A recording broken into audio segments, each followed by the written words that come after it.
бір, екі, үш.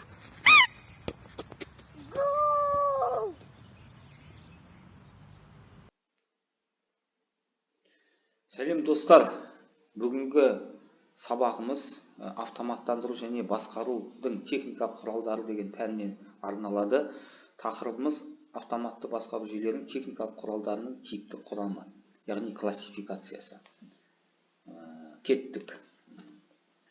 Негізгі ұғымдарды қарап шығайық. Міне ол технологиялық процессті автоматтандыру, өндіріс, сосын техникалық құрал. Міне технологиялық процесте технологиялық операцияны немен орындаймыз? Әрине техникалық құралдармен орындаймыз. Оларға станоктар, машиналар, агрегаттар бәрі жатады. Әрбір техникалық құралдың техникалық құжаты болады, яғни паспорты. Ол техникалық құрал техникалық жобалаудан өтеді. Ол жобалау процесі стандарттарға бағынады, және ол стандарттардан кейін техникалық шарттар жасалады.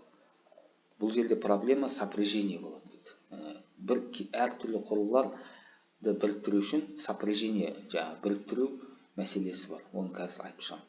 Сосын мынау техникалық жүйені қарастырсақ, кезген жүйе, техникалық құрылғы ол тек жүйе болып есептеледі.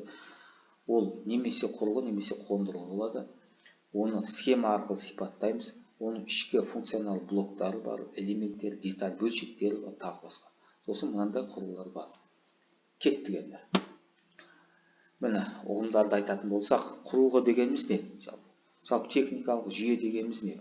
Техникалық жүйе ол белгілі қажеттілікті орындап, келесі түрде берілген адаммен жасалған осындай жүйе. Өндірістік өнім болуы мүмкін, құрылғы, қондырғы болуы мүмкін, қоршаған ортамен байланыс жасайтын құрал болуы мүмкін. Енді бұлар өзі екі түрлі. Бізге қатысты ол құрылғы немесе қондырғы болады. Құрылғы дегеніміз не? Құрылғы, устройство, девайс. Ол берілген функцияны орындауға арналған техникалық объект. Яғни прибор, машина, механизм, конструкция и так далее. Келген нәрсе ол құрылғы. Құрылғыны біз қолмен ұстап жүре аламыз. Оны біз екінші қондырғы деген нәрсе бар.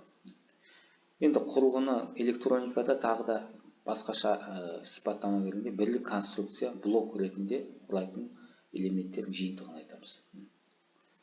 Екеуінде анықтамасы ұқсас. Енді қондырғы деген не? Ол установка. Бұл деген бұны ұстап жүре алмаймыз. Бұл да құрылғының бір түрі, бірақ бұл басқаша. Бір жерге орнатылған, яғни үлкен көлемді өндірістік энергетикалық құрылғы. Бұған кондиционер, холодильник және тағы басқалар жатады. Бұлар үлкен агрегаттар. Түсінікті ғой, Енді әрбір құрылғы, қондырғы ол жүйе болғаннан кейін ол ішкі бөлшек элементтерден тұрады. Деталь дейді орысша. Бұл техникалық жүйенің элементтерге бөлінбейтін материалдық функционалдық бөлігі. Сол құрылғы мен қондырғыны айырмашылығы неде? Мынау пылесос, бұл қолмен ұстап былай-былай жылжытуға болады. Немесе телефон сотовый, немесе ноутбук. Ноутбукты біз алып жүре аламыз, Ал үйдегі компьютер, настольный, стационарный, ол қондырғыға жатады, ал ноутбук құрылғыға жатады. Қондырғы міне кондиционер, жерде холодильник болуы мүмкін, тағы басқа. Енді техникалық жүйе, оның схемасы мынандай. Негізгі оның басқару тетігі бар. Адам осы басқару тетігі арқылы сол техникалық жүйені басқарады. Ең бірінші ол әрине кезген техникалық жүйе ток, энергияны қажет етеді, энергия көзі, ток немесе кернеу. Ол беріледі, ары қарай біз оны мотор айналдырады, оны беріліс механизм арқылы күшейтіп, атқарушы механизм үлкен болса, оны күшейтіп, оны басқарамыз. Ары қарай басқару нысаны ол сыртында тұрады. Осы барлығы техникалық жүйеге. Техникалық жүйеге энергия көзі сырттан беретін оны энергия көзін жатқызбаймыз, және басқару объектісін жатқызбаймыз. Осының ортасында тұрады. Кезген жүйе ең кіші элементтерден бірнеше элемент блокты құрайды. Бір блок немесе модуль, ол бірнеше блок модуль ол жүйені құрайды. Кез келген құрылғыны сипаттаудың тілі ол схема. Схема ол міне. Схема деген техниканың тілі. Бұл графикалық заңды құжат, график түріндегі. Условный графический обозначение, условный буквенный обозначение бойынша сипаттайды. Осы схема бойынша плата жасаймыз. Сөйтіп платаға енгіземіз. Схеманың қандай түрлері және типтері бар? Схеманың келесі типтері бар. Ол құрылымды схема, функционал, принципиал, жалғау, монтаж, қосу, біріктіру, жалпы орнату. Және схеманың түрлері бар. Электр, гидравлика, пневматика, газды и так далее. Мысалы, электр принципиал схеманы біз E3 дейміз. E деген электр, үшінші принципиал. E3 деп белгілесек, электр принципиал схема. Енді техникалық құжат кез келген құрылғының сипаттауышын, оны жасау үшін оның жобасы болу керек. Ол жобалау кезеңдер 5 кезеңнен тұрады. Бірінші техникалық тапсырма беріледі. Ол техникалық тапсырмада тапсырыс беруші мен өндіруші екеуінің арасындағы келісімшарт жасалады. Сол келісімшарт ол техникалық тапсырма болып саналады. Ол ГОСТ стандарттарға бағынады. Одан кейін ол тапсырма бойынша қарастырылып, зауыт өзінің мүмкіндігі бар, өзінің мүмкіндігін береді, ұсынады. Сөйтіп сол ұсыныста зауыт өзі келісетін, оның қай срокта жасайды, қандай материалдан жасайды, сол екеуі ақылдасып, кеңесіп, техникалық ұсынысты дайындайды. Бұл да құжат.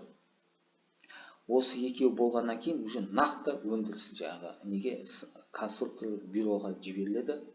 Конструкторлық бюро уже нақты жасауға, оны жобалауға кіріседі. Мынаған дейін ол әлі келісім шарттар, әлі келісімдер түрінде болады. Кейін ең бірінші жоба ол эскизді жоба дейді. Бұл эскизді жоба түсінік хат ретінде жасалады. Түсінік хатта біз қалай жасаймыз, жалпы эскизін береді. Ары қарай ол келесі кезең техникалық жоба. Техникалық жоба уже более обширный, более подробный. Оның ішінде бүкіл құрылымдық схема, функционалдық, принципиалдық, конструкциялық, бүкіл схемалардың бәрі осы техникалық жобада. Мына біріншісінде әлі схема емес, макет болады. Эскизді жобада ол макет болады. Ал техникалық жобада конкретный схема, есеп, расчеттар кетеді. Ең соңында жұмысшы жоба, бұл оның пайдалану жағында, ол жасау, мына жерде тек жасау, құрастыру, жасау әрекеті болса, мына жерде оны тағы қалай пайдаланамыз, қалай жөндейміз, қалай сынақтан өткіземіз, оның құны қандай, және гарантиясы қандай, соның барлығын толықтырып, ең соңғы жұмысшы жоба болып құжат бітеді. Соның толық тұтас болады. Осы жұмысшы жоба бойынша кез келген техникалық құрылғының құжаты жасалады. Техникалық құжат, паспорт, мынау бізге пайдаланушыға, ол соңында мынау жұмысшы жобаның бір бөлігі ғана.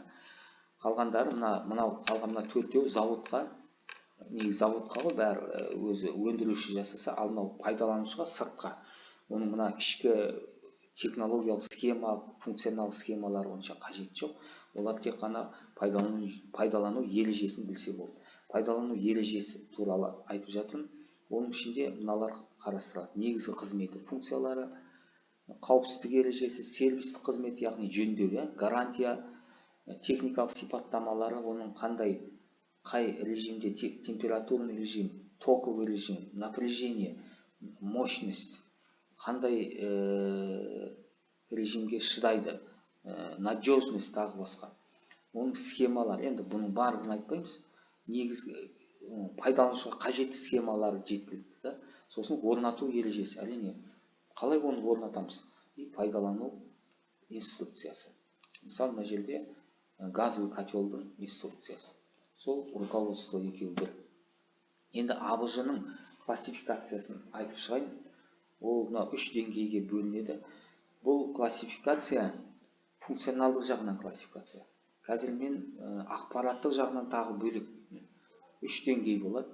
Бірінші деңгей аппараттық деңгей. Аппараттық деңгей бойынша, яғни бұл өндіруші берген функцияларды орындайды. Тек қана өндірушінің функциясын орындайды, қатаң логика. Бұлар уже бұның ішінде қатаң логика бойынша орындалатын құрылғылар. Датчиктер, реттеу модульдер, логика, гальваникалық модульдер және тағы басқа. Екінші деңгей бұл более гибкий, яғни жұмсақ. бұл аппараттық бағдарламалық деңгей. Бұған ПЛК жатады, программный логикалық контроль. Программалық логикалық басқару блогы жатады. Берілгендерді көп каналды жинау және өңдеу блогы. Мына жағы скада система.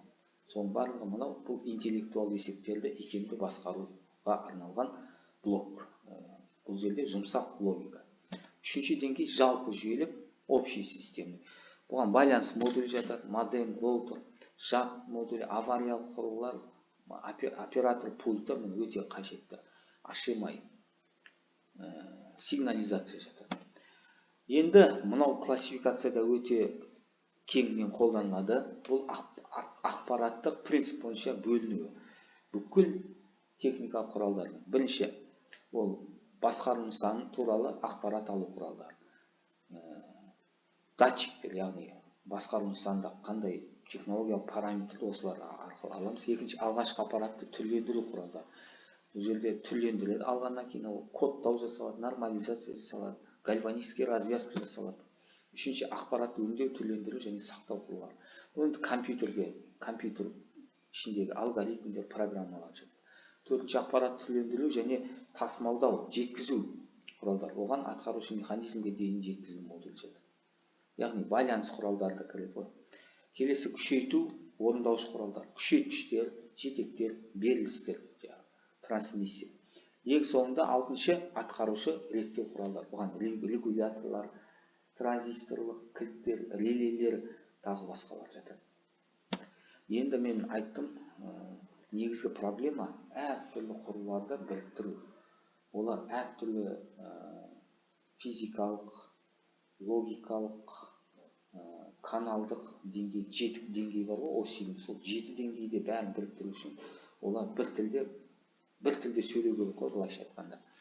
Мысалы, мына жерде бұл физикалық деңгей ғой.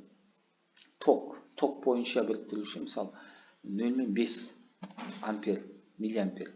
Ол бір құрылғылар, 4-тен 20 миллиампер, 0-ден 20-ға дейін, минус 20 мен плюс 20 миллиамперге дейін 4-ке бөлінеді.